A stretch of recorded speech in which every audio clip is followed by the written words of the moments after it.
Oke, kita melanjut. Udah kelihatan ya? Saya share screen? Oh, belum ya?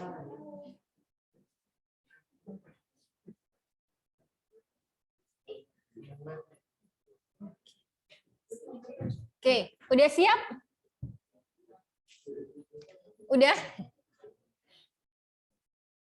Kayaknya makin berkurang. Iya, makin berkurang ya. Kita masih ada dua sesi lagi berarti ya. Satu sesi topik depan sama satu presentasi. Presentasi kita datang ya.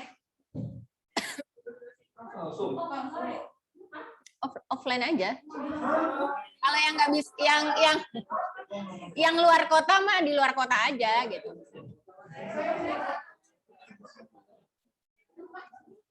Nggak apa-apa, it's okay, nggak apa-apa. Hitung-hitung latihan nanti FSA, kan ntar FSA juga paling udah offline. Prokol offline. Apa-apa, latihan. Nanti sidang juga offline kan, sidang skripsi kan.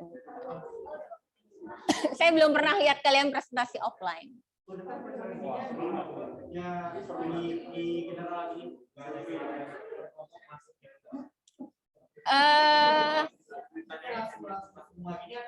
Oh iya ya, karena ada yang rahasia ya.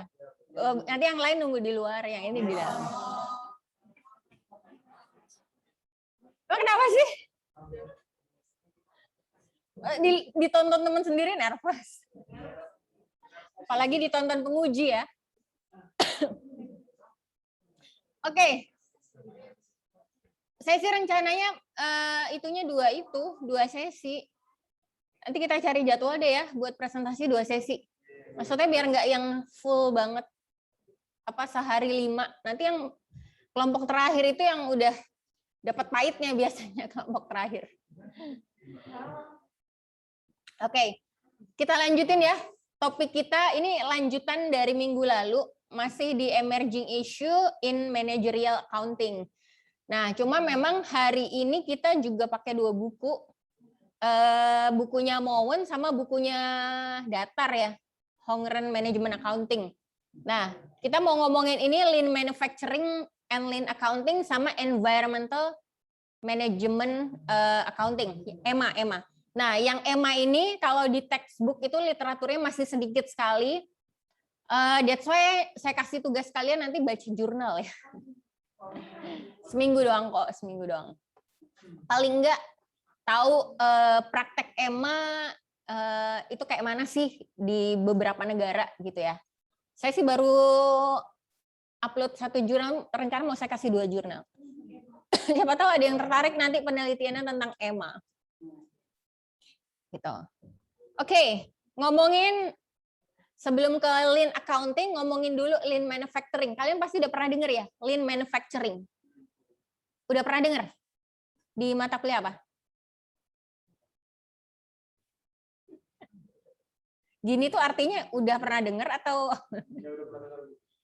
udah pernah dengar? Kira-kira artinya apa? Lean. Lean itu apa? Iya ya, apa slim ya? Iya kan? Lean itu kan slim kan? Berarti kalau lean manufacturing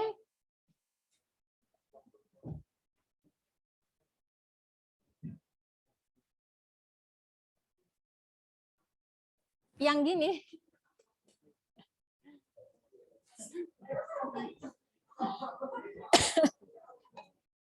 Ya yang ramping ya. Yang ramping gitu. Ujungnya sih sebenarnya sama ya. Kalau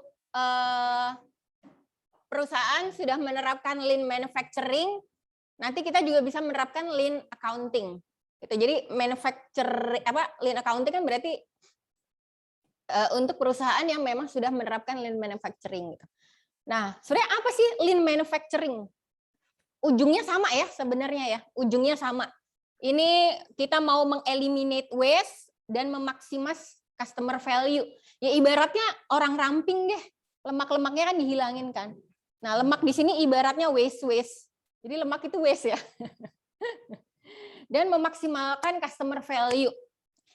ujungnya sama sebenarnya kan ya. Ujungnya tuh sama. Ya, dari semua kemarin yang kita pelajari, ujungnya ya cost effectiveness.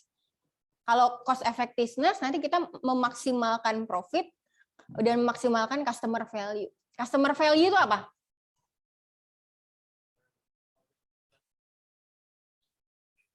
Apa yang diterima konsumen itu lebih besar daripada yang dia korbankan, yang dia sacrifice gitu. Dia mungkin bayar lebih kecil tapi dapat kepuasan yang lebih tinggi. Atau membayar dengan harga yang sama tapi tingkat kepuasannya jauh lebih tinggi, itu customer value. Nah, ya yang kita harapkan itu customer dapat customer value itu. Gitu. Nah, kalau ngomongin lean manufacturing berarti harus menganut prinsip lean thinking. Jadi prinsipnya ini, kita harus precisely specify value by each particular product. Jadi memang kita harus paham value setiap produk secara spesifik. Kemudian identify the value stream dari masing-masing produk. Hampir sama ya, kita ini ngomongin kemarin value chain, terus sekarang value stream. Jadi intinya sih value stream itu apa ya? Ya produk dari dia diorder sama customer, dibuat, diproduksi, dijual sampai dipasarkan, sampai nanti after sale-nya seperti apa, itu kita harus ngerti alirannya gitu. Nah, kemudian kita memastikan value stream itu nggak ada gangguan. Kan ya. Kalau ada gangguan, cost lagi. Kemudian kita memastikan customer itu tahu value produknya, dan yang kita kejar adalah kesempurnaan. Itu. Kesempurnaan yang kita kejar. Karena kan lean manufacturing kan berarti istilahnya produksinya tuh dibikin ramping gitu kan ya. Semuanya efektif gitu. Kita cut yang non value added. Gitu kan, kalian masih ingat kan? Yang nggak bernilai tambah itu kita cut. Berarti kan di sini kita apa sih? Meminimalisir waste, meminimalisir waktu tunggu, terus apa lagi ya? Ya kalau bisa semuanya itu tek tek tek tek gitu. Jadi nggak ada lead time. Kalau kalian dulu pernah belajar JIT ya, just in time, ya kan? Nah itu sebenarnya kan turunannya ini kan, just in time production menghasilkan ini lean manufacturing. Jadi nggak ada waktu tunggu. Barang itu diproduksi emang karena ada demand, gitu kan? Ada demand, produksi, tek tek tek langsung dijual. Jadi nggak ada lead time, ibaratnya seperti itu. Nah, kemudian, nah ini tadi kita ngomongin apa? Value stream ya. Nah ini kan lean manufacturing kan berarti akan meng-cut hal-hal yang tidak membawa nilai tambah gitu bagi suatu produk. Oke, nah di sini kalau dilihat secara umum value stream itu kan dari awal, dari order sampai nantinya barang itu dijual, sampai bahkan after sales-nya itu seperti apa. Nah, ada lagi value flow, intinya sama ya. Nah, kalau yang udah kalian pelajari kemarin, ketika kita bikin produk, itu kan perusahaan bikin produknya per departemen ya. Per departemen nih. Dari departemen cutting, kalau udah selesai di batch cutting, baru diantar ke drilling. Udah selesai satu batch di drilling, diantar ke assembly. Satu batch di assembly selesai, baru di finishing. Nah, ini yang kemarin kita pelajari, yang waktu per departemen. Nah, kalau kita udah lean manufacturing, tidak ada waktu tunggu per batch. Udah nggak pakai batch, udah nggak pakai departemen. Pakainya cell, manufacturing cell. Manufacturing cell jadinya bentuknya gini. Nah, ini dia. Jadi kita udah nggak nunggu per batch. Jadi ketika gini, barang di satu first product gitu ya, ditaruh ke cutting, selesai langsung ke drilling. Nah, nanti pas barang pertama masuk ke drilling, calon barang kedua masuk ke cutting. Jadi seluler gitu. Jadi nggak nunggu batch 1 selesai diantar ke batch 2. Nah, itu kan waktu tunggunya wasting time banget kan. Nah, kalau udah di lean manufacturing kita pakainya cell. Jadi istilahnya layout produksinya itu udah beda. Jadi langsung ya, tek cutting, tek drilling, tek assembly, tek finishing. Gitu. Jadi nggak ada waktu tunggu. Itu yang membedakan. Dipahami? Oke, coba kita bandingkan nih. Kita bandingkan antara traditional batch production process dengan cellular manufacturing. Nah, di sini kan untuk masuk ke cutting aja kan kita nunggu dulu ya. Nunggu dulu. Oke. Selesai di cutting ada wait time lagi 9 menit. Tunggu dulu. Gitu. Terus udah selesai di drilling, tunggu lagi 16 menit untuk masuk ke assembly. Nah, ini nggak cost efektif banget, nggak cost efisien banget kan gitu. That's why ya udahlah. Apa sih istilahnya? Hal-hal yang tidak bernilai tambah untuk manufacturing kita cut. Jadi sekarang kita bentuknya cell. Jadi bukan lagi per batch. Ya udah, satu barang selesai masuk drilling. Berarti nanti ada barang lagi yang masuk cutting. Drilling selesai masuk assembly. Nah, nanti ada barang ada material baru yang masuk cutting dan masuk ke drilling. Jadi kayak muter gitu. Ngerti ya? Nah, kita lihat nih contoh bagaimana kita menghitung production time untuk traditional and cellular manufacturing. Nah, yang di sisi kiri itu kan yang tradisional. Yang di sisi kanan yang cell manufacturing. Nah, itu ada wait time-nya kalau di yang tradisional dan ada waktu pengerjaannya untuk masing-masing divisi ya.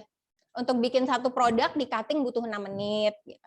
Kemudian untuk bikin satu produk di drilling butuh 5 menit. Tapi mau ke assembly nunggu 16 menit dulu. Nah, kira-kira hitung total time yang dibutuhkan untuk kalau kita produksi 12 unit pakai traditional departmental structure.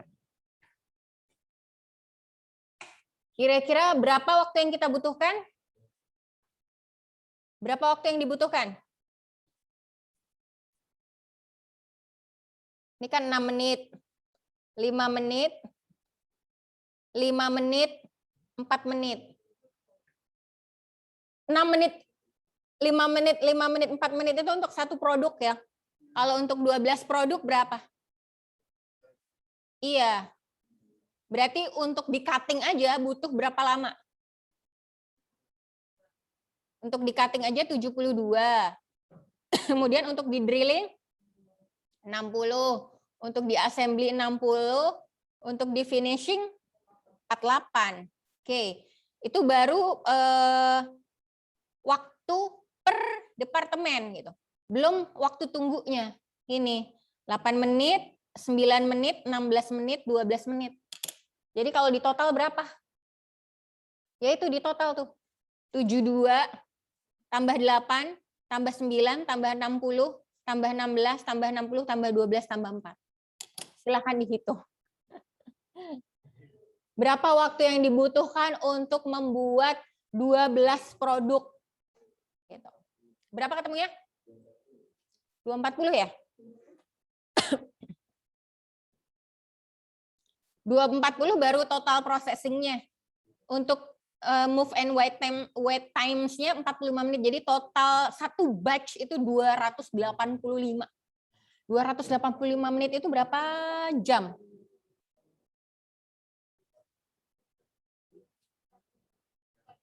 4 jam lebih ya. 4 jam lebih. Oke, nah sekarang kita bandingin nih. Sekarang kita bandingin waktu yang dibutuhkan kalau kita pakai cell manufacturing. Nah ini agak unik nih, soalnya kan muter ya. Oke, gini nih. Waktu kita bikin produk pertama ini, waktu yang dibutuhkan kan 6 menit kan? Gini ya, 6 menit. Oke, ini waktu produk pertama. Oke, waktu masuk produk pertama kalau ibaratnya, ya bener ya, 6 menit, 6. Oke, 6 menit. Kemudian kalau produk kedua,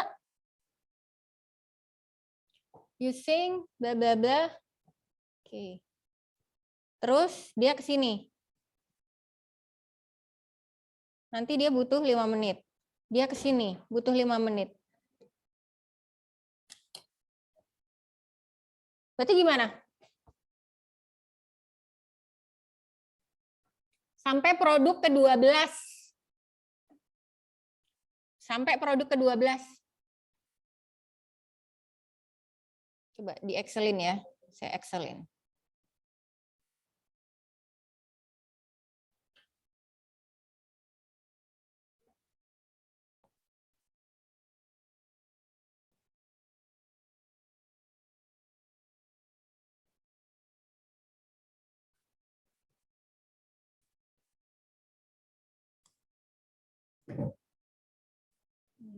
Nggak kelihatan ya.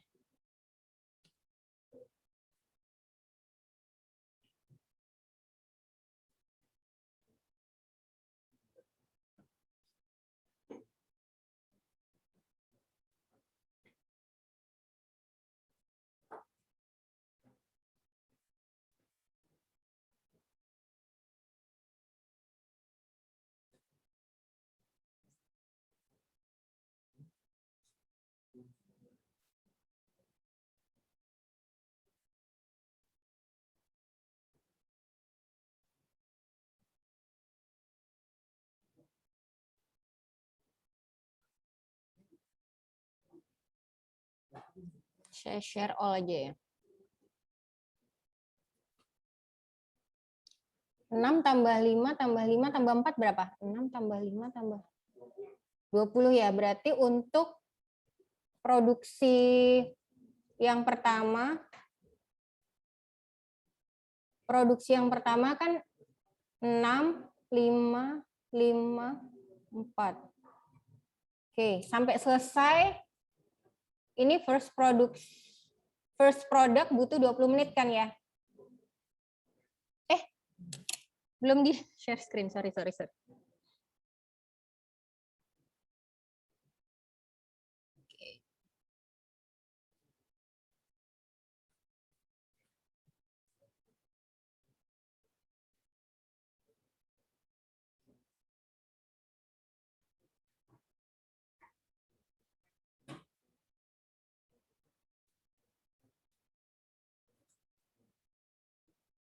Oke, ini kelihatan? Nah, kalau di Excelin, saya bikin Excelnya. Saya bikin Excelnya nih. Untuk produk yang pertama kan tadi satu sel butuh 20 menit. Ya kan? Nah, untuk bikin produk yang kedua, ini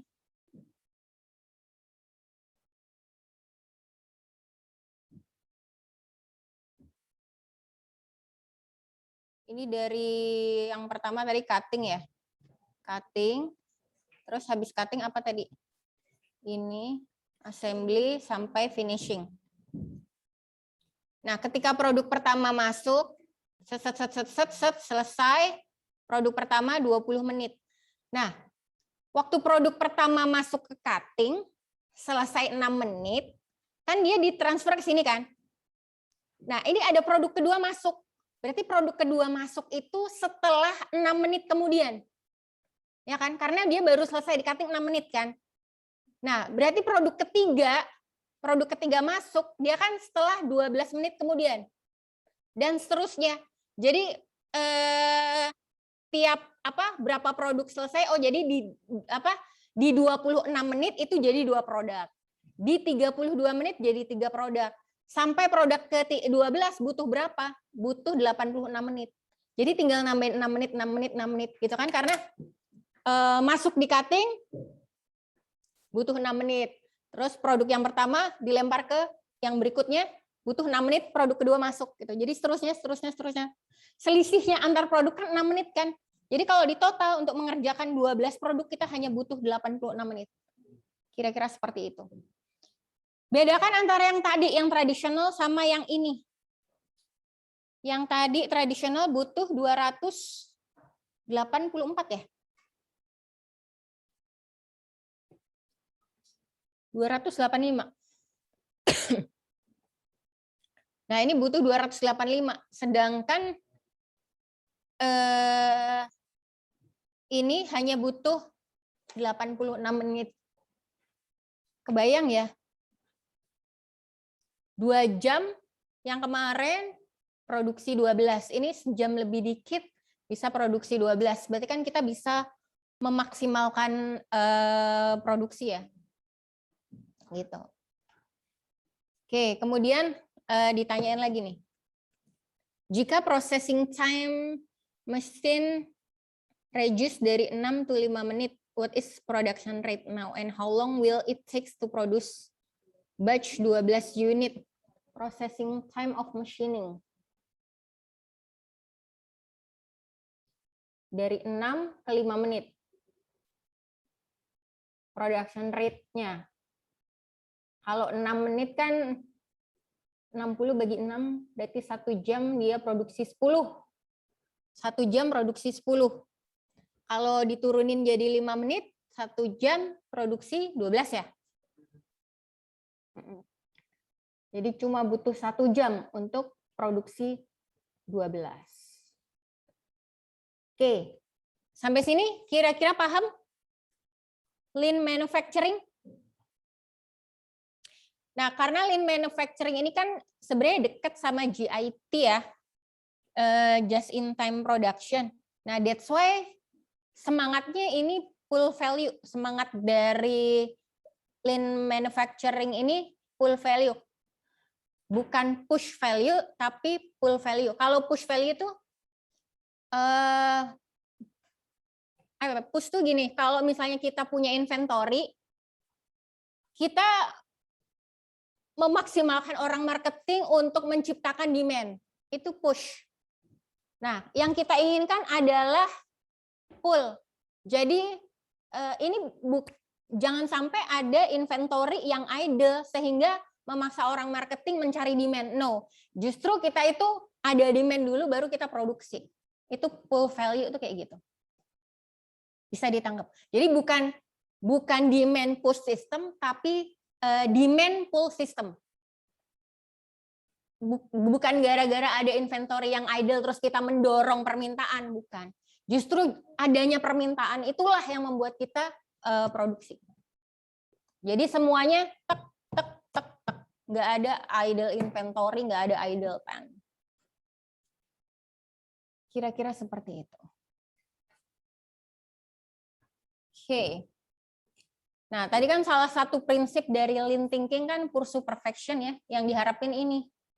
Nggak ada waste, nggak ada lead time, nggak ada inventory yang idle. Berproduksi based on demand ya tadi itu demand pull system. Meminimalisir cost, ujung-ujungnya profit yang kita inginkan dan memaksimalkan customer value. Ujungnya di situ. Nah, kalau perusahaan sudah menerapkan lean manufacturing, berarti ya ada lean accounting-nya ya. Oke, berarti di sini lean accounting kan tadi mengkat rantai-rantai yang tidak menghasilkan value added. Nah, di sini contohnya, contoh dari lean accounting itu terkait pengalokasian overhead. Nah, kalau di lean accounting ini harapannya overhead-nya itu bisa di-trace directly. Harapannya seperti itu. Bisa di-trace directly. Jadi kalau dulu kan kita satu mesin untuk berbagai produk, gitu kan ya. Satu mesin untuk bisa bikin berbagai produk. Jadi depreciation expense-nya pun kita allocate ke beberapa produk, gitu kan. Nah, kalau di sini nih harapannya ketika kita pakai value stream itu fokus untuk satu produk, harapannya sih seperti itu. Nah, cuma memang oke lah ya, value stream-nya bisa fokus untuk satu produk. Jadi pengalokasian overhead-nya lebih gampang. Clear ya, ini overhead yang ini emang melekat pada produk yang ini karena value stream-nya untuk satu produk gitu. Cuma ya tetap ada kelemahannya. Kelemahannya terkait pekerjanya gitu. Nggak semua pekerja itu difokusin ke satu value stream loh. Untuk satu value stream produk. Bisa aja satu pekerja dia kerja di beberapa value stream produk. Nah, itu tetap ada alokasi lagi. Itu tetap ada alokasi lagi. Alokasinya based on apa? Ya bisa based on hour-nya. Hour-nya dia di value stream ini berapa jam, di value stream ini berapa jam, di value stream ini berapa jam. Gitu. Kira-kira seperti itu. Bisa dipahami? Oke.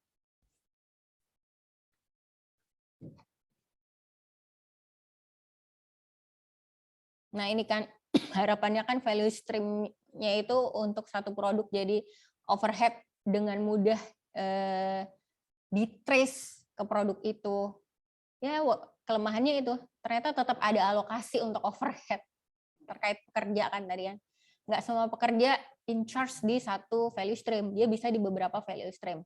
Itu limitation-nya. Oke, kemudian nah ini nih. Product costing untuk single product value stream. Nah, di sini value stream product cost-nya total actual value dikurangi stream cost dibagi unit ship. Karena kita lean manufacturing, pembaginya bukan berapa unit yang diproduksi, tapi berapa unit yang dikirimkan. Gitu ya. Karena harapannya nggak ada inventory yang nganggur, harapannya gitu. Jadi di pembaginya adalah berapa unit yang dikirimkan. Nah, kalau untuk multiple produk, untuk mencari unit cost-nya, product cost-nya di breakdown dulu jadi dua. Unit material cost sama average conversion cost. Kalau unit material cost-nya jelas ya, karena satu produk pasti melekat, materialnya itu pasti melekat. Nah, karena ini multiple produk, berarti conversion cost-nya itu harus dialokasikan. Berarti di sini rumusnya adalah total actual conversion cost dibagi unit yang dikirimkan. Gitu. Bisa dipahami dulu nggak produk costing untuk yang single produk sama yang multiple produk? Sebenarnya ini kayak kita ngitung unit cost aja gitu loh. Ini kita mau ngitung unit cost, tapi kita pakai value stream yang misalnya single product. Nah, ini untuk yang single product. Nah, ini product costing per unit untuk yang multiple product. Material ditambah average conversion cost. Oke, kita lihat ke contoh. Ada contohnya nggak ya?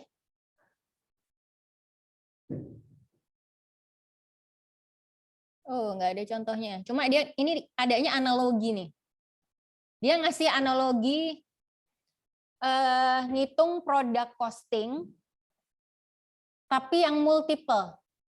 Ini dia ngasih contoh. Contohnya, bukan ngasih contoh sih, ini ngasih analogi. Ini analogi sebenarnya.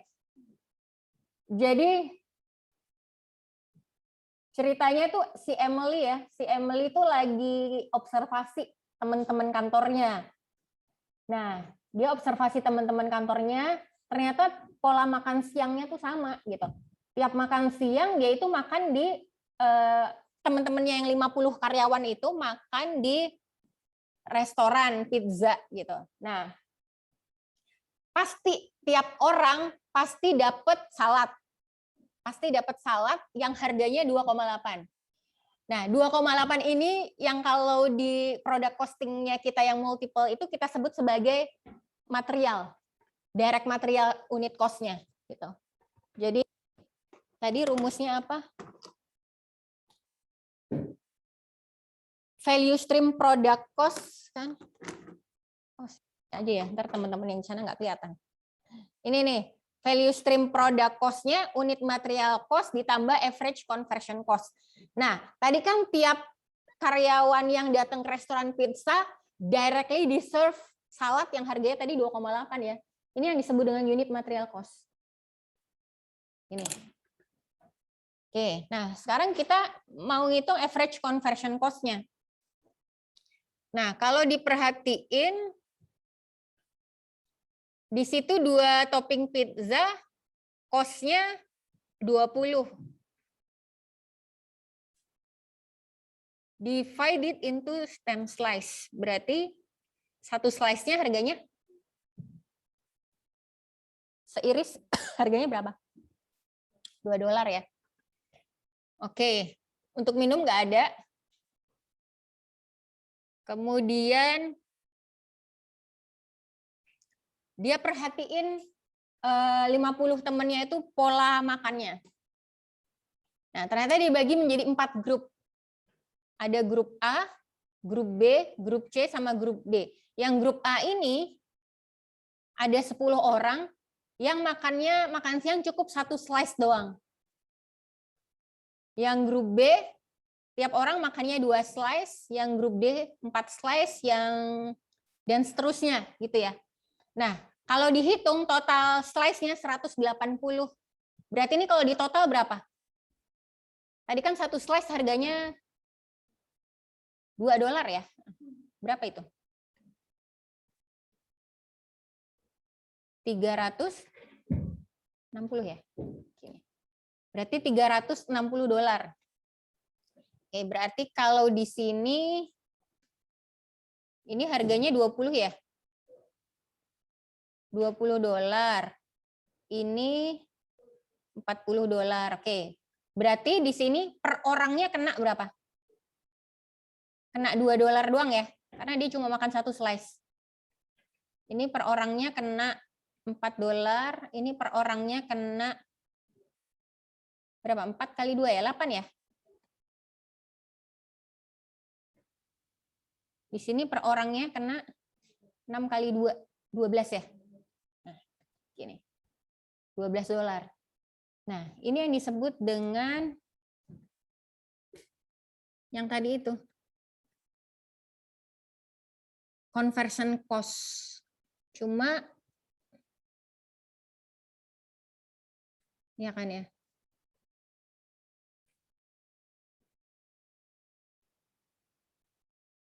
Berarti misalnya ini untuk yang grup A. Yang grup A berarti 2,8 salad ditambah 1 slice pizza. Berarti cost-nya adalah 4,8. Value stream dari produk costing untuk yang A itu 4,8. Terus untuk yang B berarti 2,8 ditambah berapa tadi? 4 ya? 6,8. Dan seterusnya. Itu analoginya kira-kira seperti itu. Bisa dipahami ya? Oke.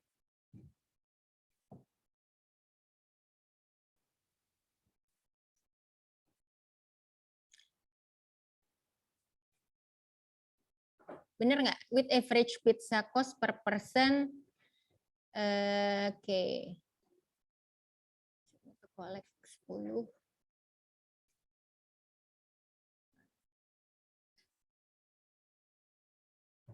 $300.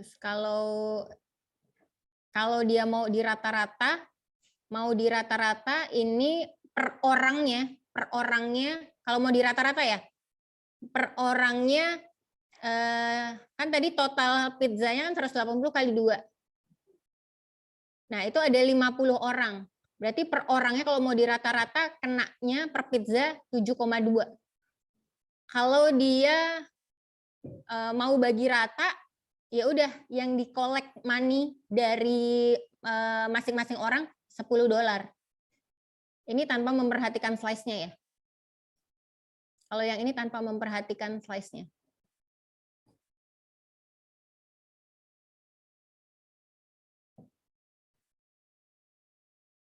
Nah, tapi kan eating pattern-nya beda-beda. Kalau kita mau memperhatikan slice-nya, berarti kan tiap grup tadi cost-nya beda-beda. Pengalokasian cost-nya beda-beda. Kalau tadi yang kita mau collect semua bagi rata ya, semua bagi rata nih, semua kena $10. 2,8-nya direct material, 7,20-nya adalah conversion cost. Lu mau makan 1 slice, lu mau makan 4 slice, bayarnya $10. Nah, ini berarti kayak memperlakukan ini sebagai single produk. Padahal kan ini multiple produk kan. Multiple produk ya harusnya allocate sesuai yang dia makan, ibaratnya seperti itu. Analoginya seperti itu.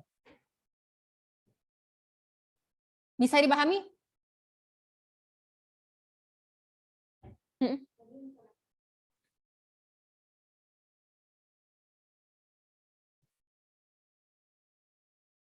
Alokasi cost untuk A, berarti kan ini sesuai slice-nya ya.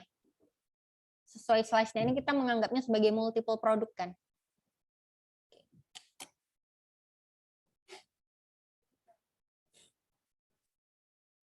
Iya, per pola makan ya, per grup ya. Jadi kalau yang grup A, cost yang dikenakan harusnya 4,8, bukan $10. Gitu kan. Kalau kamu costingnya $10, berarti kamu mengasumsikan ini single produk gitu loh. Semuanya sama, padahal enggak loh. Yang grup A cuma makan 1 slice. Gitu. Tapi kan kalian kalau jajan sama teman apa sampai sebegitunya hitung-hitungan. Kamu makan berapa slice gitu. Ada nggak yang kayak gitu? Mentang-mentang anak akuntansi. Mentang-mentang anak akuntansi patungannya sesuai slice-nya. Saya kan menerapkan multiple produk. Tapi ada loh anak akuntansi kayak gitu.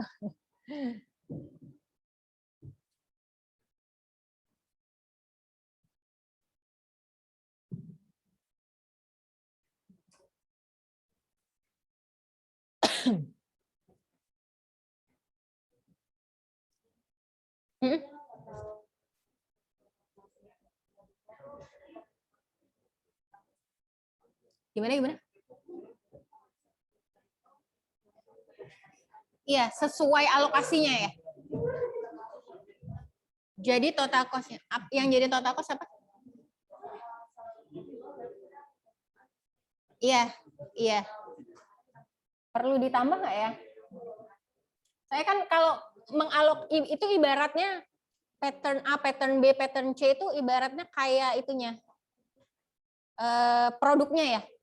Ini produk A, produk B, produk C, berarti di cost-nya berapa gitu loh. Alokasi cost-nya. Ini produk A, produk B, produk C gitu loh. Alokasi cost-nya berarti segini. Alokasi cost-nya berarti segini. Kalau kamu bagi rata 10, produk A, produk B, produk C, lah kan beda-beda. A makan listrik lebih banyak. B gitu loh, kayak gitu. Analoginya.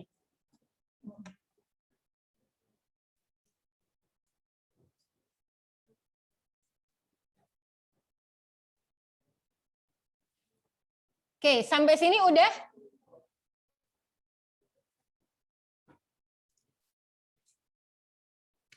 Nah, ini ada lagi pendekatan costing yang lain.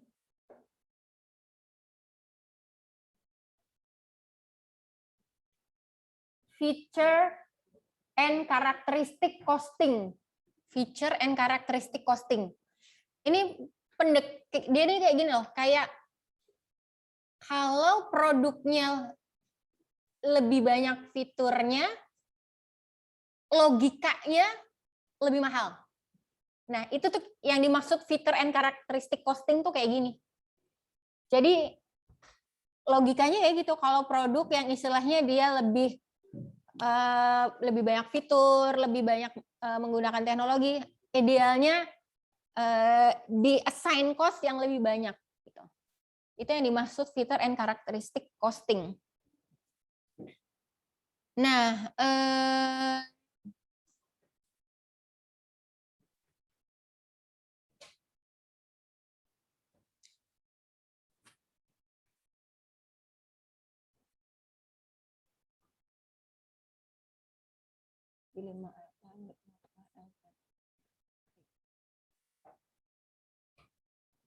nah, karena ada pendekatan semacam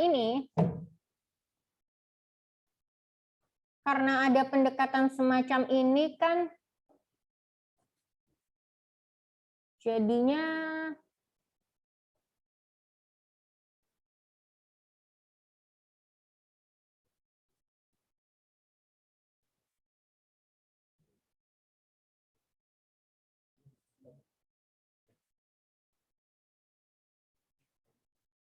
wait, aku lupa nih. Jadi kalau kan ibaratnya ini pendekatan, kan ibaratnya ini ya.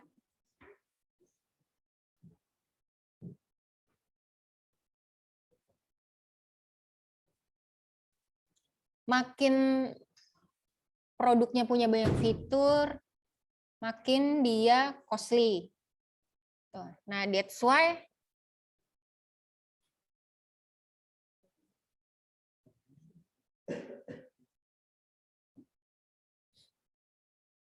wait, takut salah aku.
Oke, gini.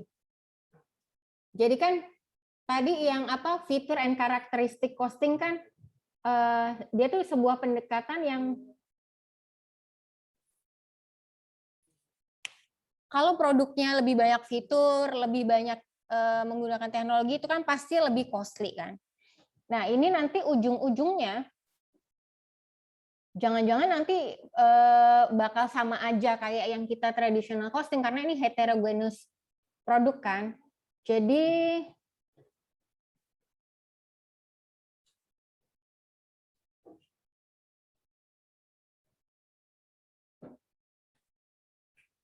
karena heterogen itu memungkinkan kita menemui hal yang kita temui waktu kita pakai plain white rate. Nah, that's why ada ABC ya untuk menyelesaikan masalah terkait itu. Oh, iya. Nah, cuma ABC kan ada kelemahannya ya. ABC itu kan terlalu kompleks, terus tentunya ABC itu butuh banyak data dan pastinya mahal.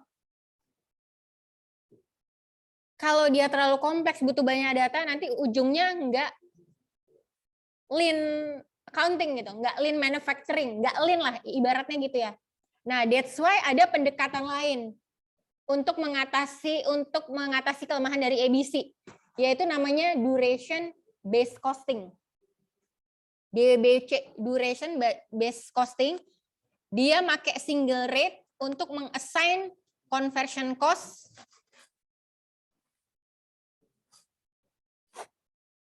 Iya, dia pakai single rate untuk meng-assign conversion cost. Oke. Di sini kita kayak ngitung POR, masih ingat nggak? Ngitung POR kan ya? Predetermined overhead rate, masih ingat? Nah, ini kan sama nih cara ngitungnya kalau kita lihat di sini.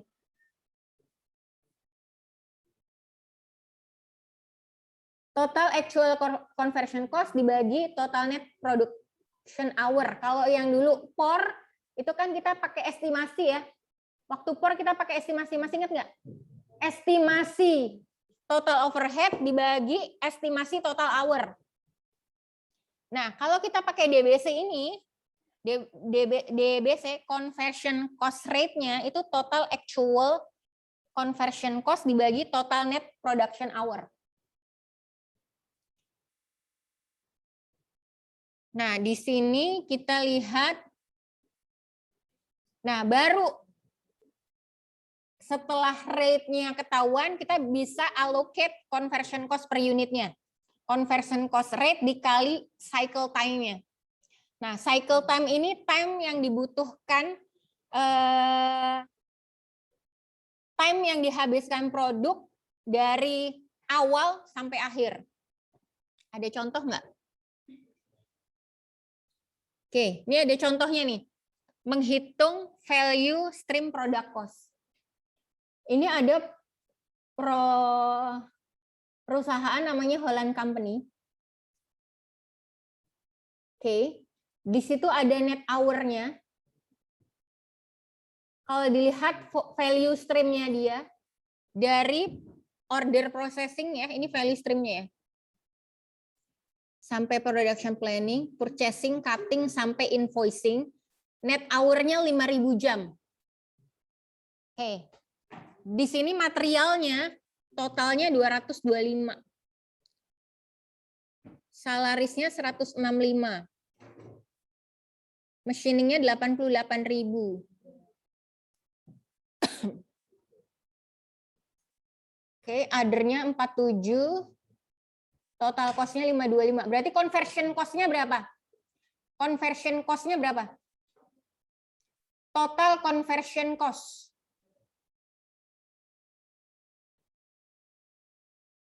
Conversion cost masih ingat nggak? DL tambah OH. Berarti ini ya. Conversion cost-nya ini ya. Ini ya. Oke, kemudian selama Oktober tanggal 8, Holland Company produce and ship 2.000 unit. Untuk, ada dua model. Oh, dia ada dua model, ada dua produk ya. Produk X12 sama produk Y35. Produk X12 yang dikirim 2.000, produk Y35 yang dikirim 8.000. Totalnya 10.000 unit. Model X12 cycle time-nya 1,04 hour, yang model kedua 0,34 hour. Oke, yang ditanyakan apa? Assume that value stream cost and total unit ship apply only to one model. Single product value stream. Calculate unit cost and comment on its accuracy. Berarti ini asumsinya single product. Asumsinya single product value stream. Berarti unit cost-nya berapa? Unit cost-nya. Unit cost tadi rumusnya apa?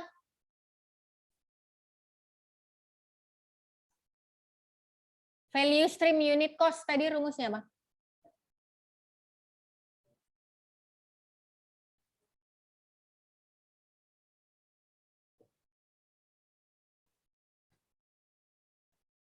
Yang tadi single tuh, mana ya yang single?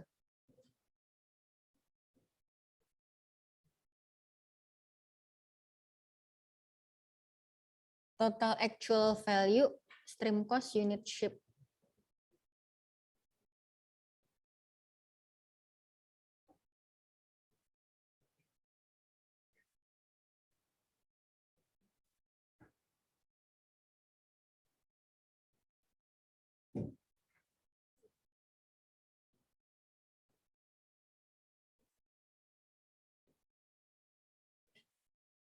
Material cost ditambah average conversion cost.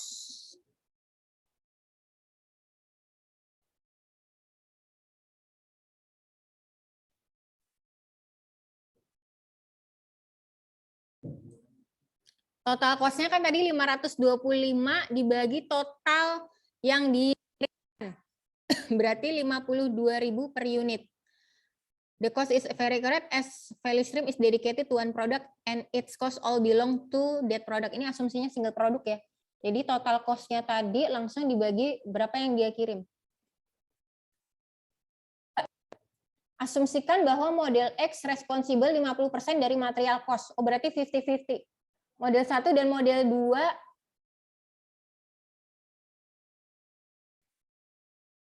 calculate unit cost for model X12 and comment its accuracy. Explain the rationale for using unit ship instead of unit produce in the calculation. Kalau ini gimana? Unit cost untuk model X12 berapa? Unit cost untuk model Y35 berapa?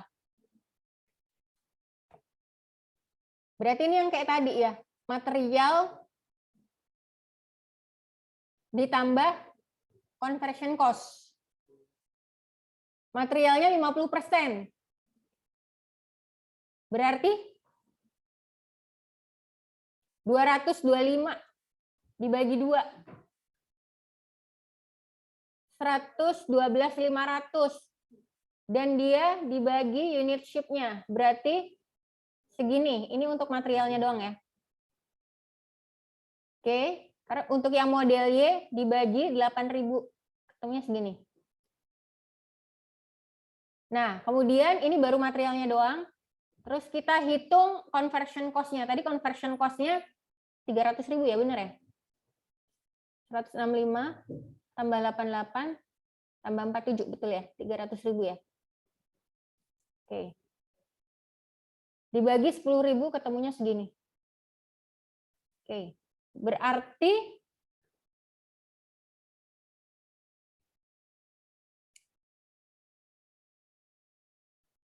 model X12 kena 86, model Y35 kena 44. Bandingkan yang kamu tadi pakai single produk. Yang pakai single produk tadi semua unit cost-nya 52,5. 52,5. Kalau kita pakai multiple produk, ternyata yang model yang pertama cost-nya jauh lebih tinggi ya, 86,25. Ya kan?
Benar ya?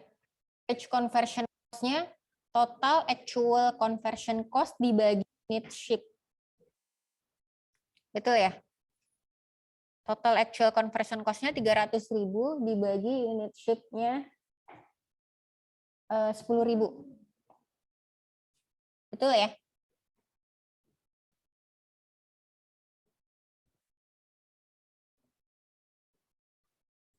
Sekarang yang ketiga, kalau kita menghitung pakai DBC, duration based costing. Pakai DBC, berarti tadi dicari rate-nya dulu. Conversion cost rate-nya. Conversion cost rate-nya gimana?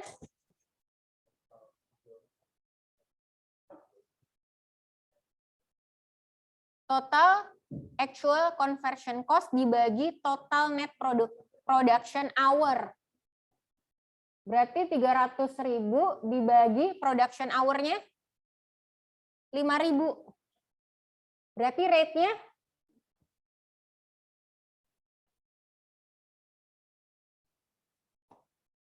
ketemu rate-nya 60 per jam. Nah, kemudian calculate the unit conversion cost for each product. Conversion rate-nya dikali cycle time-nya. Ini untuk membuat produk yang A, dia butuh 1,04 jam. Ini baru conversion cost-nya doang ya.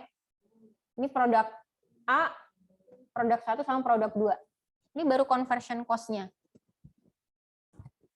Jadi lebih precise yang mana? Single product, multiple, atau DBC? Lebih precise yang mana untuk menghitung conversion rate?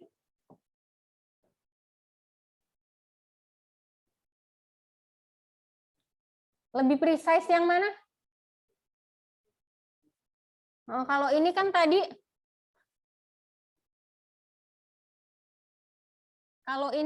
ini ya, apa? Conversion cost dipukul rata. Yang model yang multi produknya dipukul rata nih. Model 1 sama model 2 dipukul rata. Pokoknya kena conversion cost-nya $30. Nah, kalau DBC itu udah sesuai alokasinya. Kalau yang model X12 dia kan makainya sejam. Berarti ini lebih cocok sama analogi yang tadi loh, yang slice pizza itu loh. Ini ya, DBC ini lebih cocok sama analogi slice pizza yang tadi. Berarti untuk menghitung conversion cost secara lebih precise pakai DBC. Karena sesuai cycle time-nya. Untuk bikin satu produk, dia butuh berapa lama. Ini persis sama POR sih sebenarnya ya, kayak POR ya.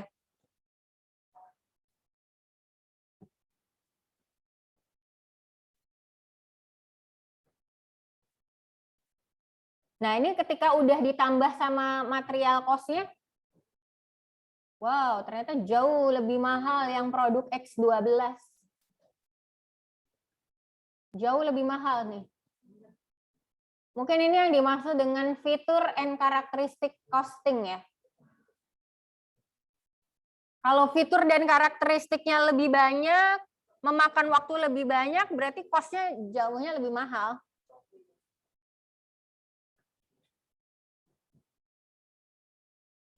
Nah, DBC ini sebaiknya digunakan kalau produknya heterogen ya. Kalau produknya heterogen, baru kita pakai DBC.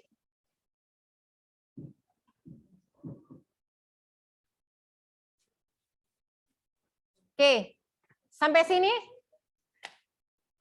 ada yang nggak dipahamin dulu? 5.000 dari jam, hour, ini net hour-nya. Kan duration based costing, jadi lihat durasinya. Total durasi ya.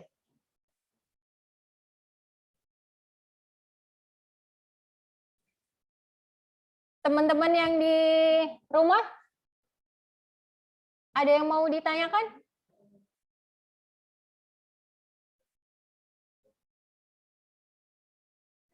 Halo?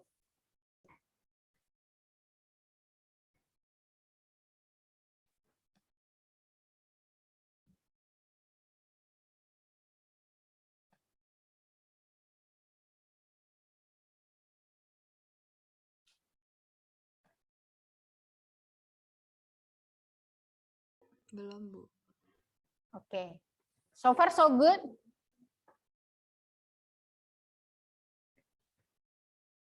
Nanti pas presentasi pastikan bisa datang ya, yang nggak di luar kota ya. Nggak usah ngaku-ngaku di luar kota ya.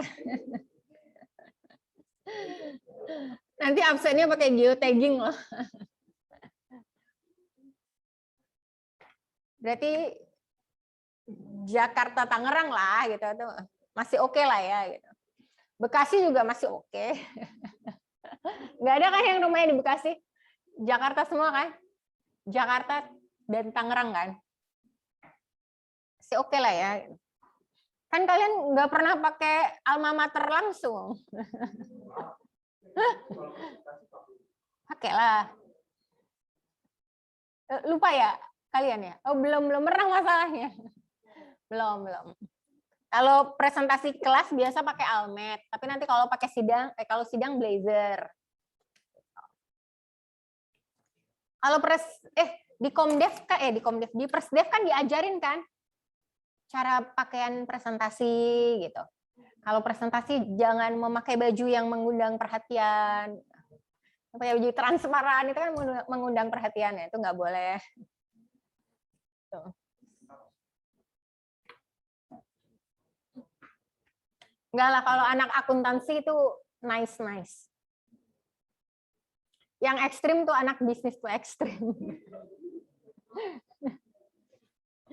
Hati-hati sidang juga gitu kan. Sidang kalau kamu pakai rok mini disuruh pulang sama pengujinya. Tapi hati-hati loh waktu ujian, misalnya nanti ujian juga offline, itu baju diperhatiin. Karena kamu baju tidak sesuai kaidah itu masuk berita acara. Sekalinya kamu masuk berita acara, namamu masuk berita acara, kan kamu nggak jadi kumlot. Walaupun IP kamu 3,6, nggak jadi kumlot kalau sekali nama kita masuk di berita acara ya. Masih ingat ya peraturan itu waktu di Presdev? Nggak ingat ya? Yang nulis berita acara itu pengawas. Yang apa? Yang mencurigakan ya, cheating kayak gitu-gitulah. Pokoknya improper attitude during the exam. Mencurigakan. Sekali nama kita masuk berita acara tuh nggak jadi kumlot, gagal kumlot. Gitu.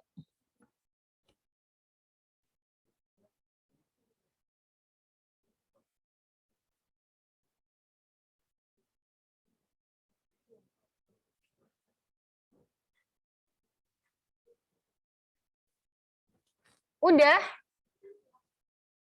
Terakhir.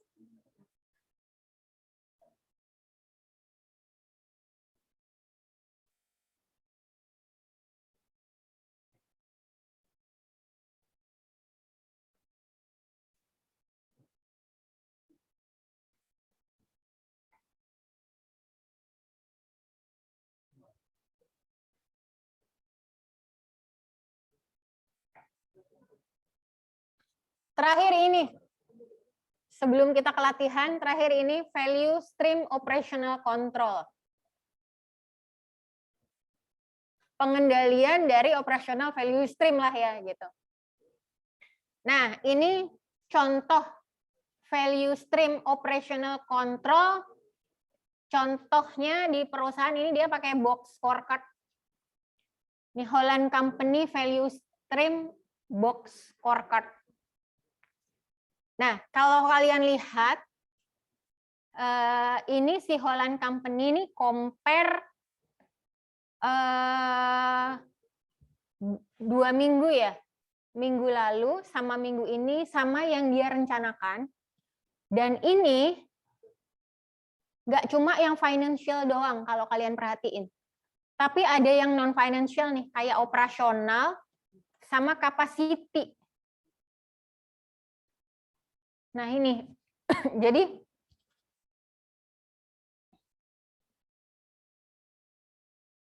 ini contoh value stream control-nya di Holland Company. Jadi dia punya target ya, punya target. Targetnya itu yang di sisi yang paling kanan, yang plan future state ini.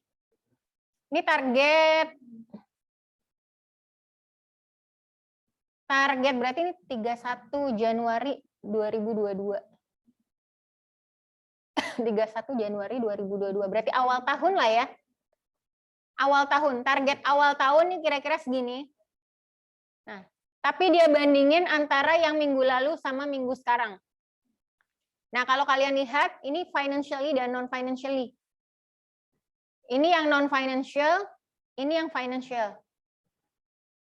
Kalau dilihat di sini, unit sold per person. Minggu lalu, 1 orang unit sold per person. Unit sold per person, berarti apa tuh? Barang yang dijual per orang. 1 orang bisa jual 500 gitu ya? Unit sold per person. Unit sold per person. Ya betul ya? 1 orang bisa jual 500. Itu minggu lalu. Nah, minggu ini 1 orang bisa jual 520. Padahal target di akhir tahun berikutnya itu 540. Berarti di sini menunjukkan minggu ini jauh lebih efektif ya. Jauh lebih efektif, karena nggak cuma efektif ya, tapi apa namanya ya? Jauh lebih produktif ya, jauh lebih produktif. 1 orang yang kemarin cuma jual 500, sekarang 520 produktif. Kemudian yang ini, on time delivery. Minggu lalu on time delivery-nya di tingkat 88%. Minggu ini 90%. Oke, berarti udah lebih efektif. Dock to dock day. Dock to dock tuh dari barang dock to dock ya, dari barang apa istilahnya, dari inventory datang masuk produksi sampai akhirnya jual lah itu ya. Itu dari 19,5 ke 19, padahal targetnya 17. Berarti ini jauh lebih efisien ya. Targetnya jauh lebih efisien lagi. Dan kira-kira seterusnya. Ini contoh value stream kontrolnya si Holland Company. Kira-kira seperti itu. Jadi ini kayak kita waktu belajar standar costing sih sebenarnya. Ya enggak? Waktu kita belajar standar costing. Cuma ini enggak cuma financially tapi non financially juga. Nih. Jadi mungkin kayak gabungan antara balance scorecard sama standar costing ya. Kira-kira seperti ini. Oke. Udah terkait lean manufacturing dan lean accounting. Jadi apa yang dapat kita simpulkan? Lean. Lean. Berarti kan yang kita harapkan adalah lean ya. Berarti kita buang lemak jahat. Nah, lemak-lemak jahat itu yang waste, lead time, terus apa lagi tadi? Yang istilahnya hal-hal yang tidak menambah value perusahaan itu kita cut. Itu intinya itu ya. Lean manufacturing, lean accounting. Gitu. Oke, sampai sini adakah yang mau ditanyakan? Kita cari latihan. Berarti latihan terkait stop recording.